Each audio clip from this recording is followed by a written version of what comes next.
Assalamualaikum warahmatullahi wabarakatuh. Saya Fianera Masafitri bersama teman-teman saya yaitu Aditya Prasetyo, Alif Muhammad Ariko, dan Nabila Putri Syafira dalam kelompok 8 akan menjelaskan serta menganalisis indikator keberhasilan produksi massal.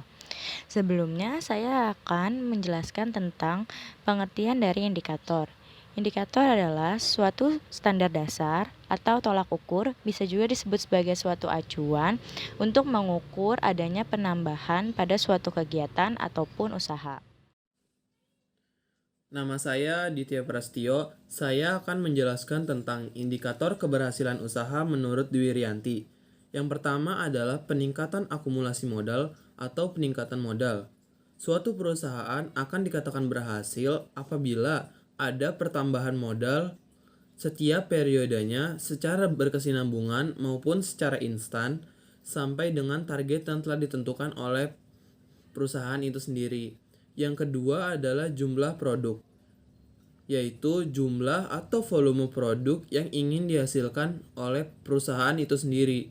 Biasanya jumlah produk ini akan terus bertambah selama satu periode sesuai dengan target perusahaan itu sendiri. Nah, di sini saya akan menjelaskan indikator yang ketiga, yaitu jumlah pelanggan. Jumlah pelanggan yang dimaksud di sini adalah target perusahaan dalam menentukan jumlah pelanggannya, yang berupa strategi perusahaan untuk menentukan produknya ini akan dijual ke kalangan remaja, anak-anak, orang dewasa, laki-laki ataupun perempuan. Yang keempat ada perluasan usaha. Semisal kita membuat usaha martabak manis dengan varian rasa coklat, keju, dan kacang. Pasti lama-kelamaan pelanggan kita akan bosan dengan varian rasa yang begitu saja. Maka kita harus berinovasi atau menambahkan varian rasanya. Dengan begitu, jumlah pelanggan kita akan semakin meningkat dan daerah pemasarannya pun semakin luas. Nah, pada poin kelima ini saya akan menjelaskan perluasan daerah pemasaran. Nah, yang pada awalnya kita hanya mendistribusikan produk kita di sekitaran, misalkan di sekitaran daerah rumah saja, daerah rumah kita saja, ataupun di sekitaran daerah Jakarta. Pasti lama-kelamaan pelanggan atau peminat produk kita tersebut semakin banyak, dan tidak mungkin dari Jakarta saja. Pasti ada yang dari Bandung, Surabaya, Cirebon, Bogor, dan wilayah lain di daerah Indonesia. Maka kita harus menambahkan cabang perusahaan kita di daerah yang semisal peminat akan produk kita itu tinggi. Saat 5 indikator tersebut berhasil dicapai, pastinya kita akan memperbarui atau memperbaiki sarana fisik yang kita pakai. Contohnya usaha konveksi. Pada awalnya hanya memakai mesin jahit biasa, namun setelah jumlah pelanggannya meningkat, jumlah produksi pun harus ditingkatkan dan memperluas pemasarannya, dia akan menggunakan mesin konveksi yang lebih cepat cara pengerjaannya dan lebih besar juga. Nah, ataupun jika kita mempunyai usaha yang hanya 2 cabang, kita bisa memiliki future plan agar produk kita itu bisa kita kirim ke luar daerah. Yang terakhir, yang ketujuh adalah pendapatan usaha. Pendapatan usaha yang dimaksud di sini adalah target perusahaan dalam menentukan pendapatan usahanya. Biasanya dilihat dari berapa modal perusahaan yang dikeluarkan saat membuat produk tersebut. Dari modal tersebut, biasanya perusahaan menargetkan berapa pendapatan usaha yang harus mereka terima atau yang biasa disebut dengan laba.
Sejak dulu, Dua Kelinci telah memberikan kacang terbaik untuk dikonsumsi oleh masyarakat Indonesia.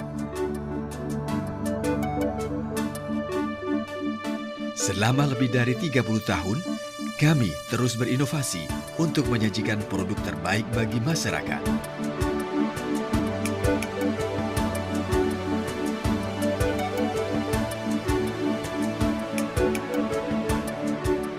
Kami memastikan hanya kacang yang terbaik yang terpilih dan diproses secara higienis dengan menggunakan teknologi tinggi.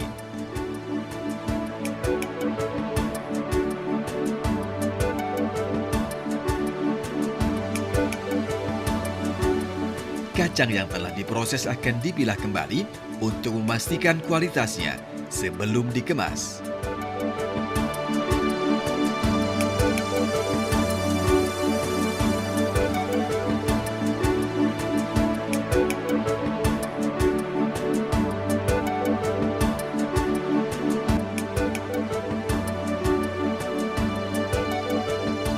Produk Dua Kelinci dengan kualitas terbaik kemudian didistribusikan ke seluruh Indonesia dan mancanegara.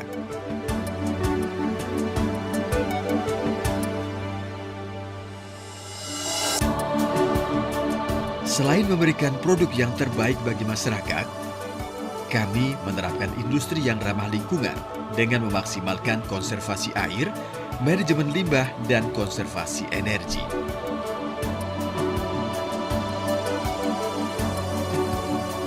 Sejak lebih dari 30 tahun yang lalu, kehadiran Dua Kelinci telah ikut meningkatkan kesejahteraan petani pati.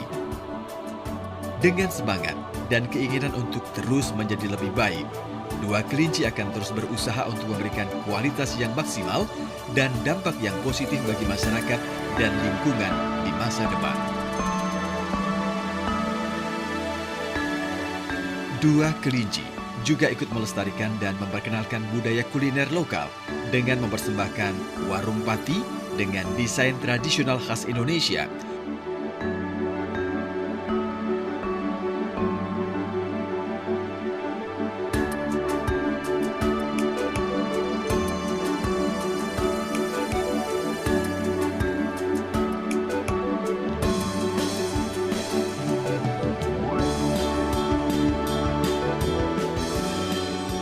Dua Kelinci juga memperkenalkan produk dan citra Indonesia dalam kancah internasional dengan menjadi official sponsor Real Madrid.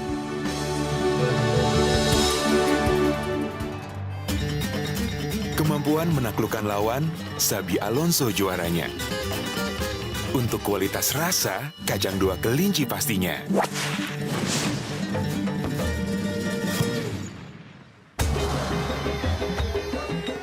Pasti Dua Kelinci. Dua Kelinci, official sponsor Real Madrid. Untuk komunikasi kepada masyarakat, Dua Kelinci membuat iklan-iklan yang menarik dan kreatif.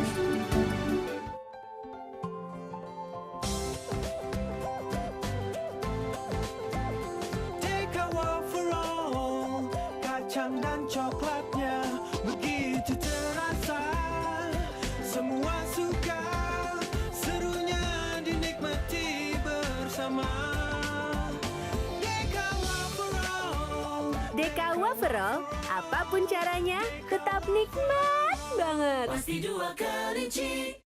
Anak-anak, ruang sebelah yuk.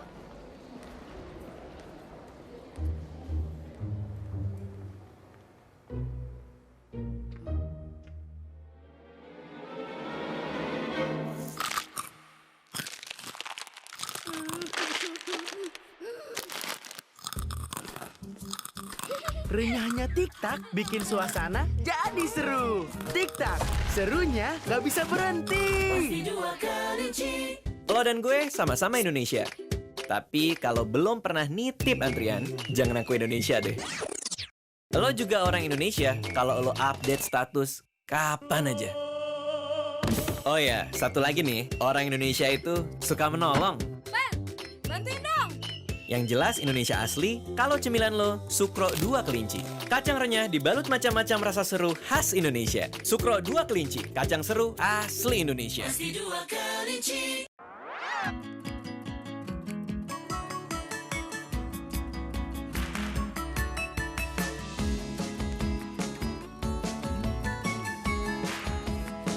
Sekarang hidup serba nyaman dan menyenangkan. Semuanya jadi lebih enak. Seperti lezatnya coklat dan pisang yang berlipat-lipat dalam Deka Crepes. Wafer lipat yang lezatnya, Deka Crepes, lezatnya berlipat-lipat.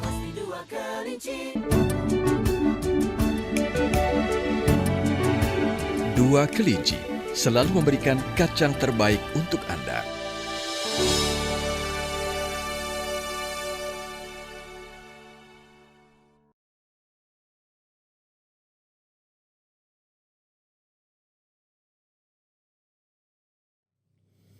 Selanjutnya kita akan menganalisis PT Dua Kelinci dengan indikator keberhasilan usaha menurut Dwi Rianti.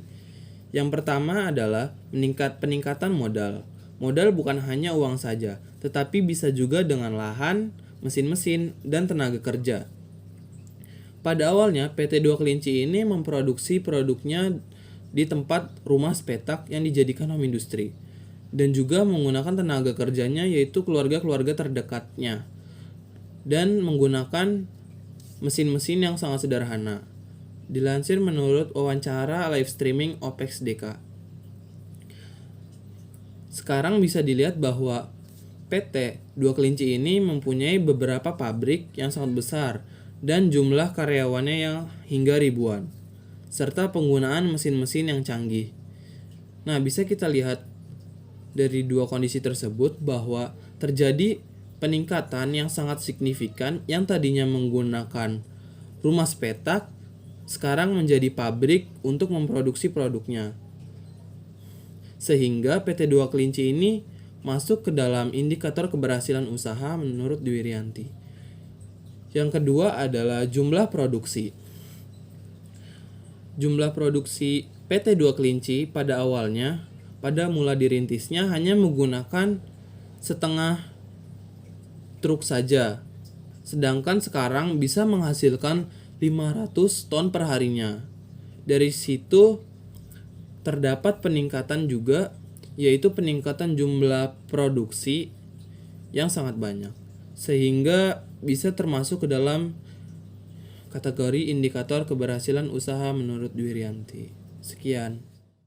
Nah, selanjutnya ada analisis jumlah pelanggan dari PT Dua Kelinci. Seperti yang kita tahu, PT Dua Kelinci juga ikut mensponsori ajang-ajang olahraga, baik e-sport dalam negeri maupun luar negeri.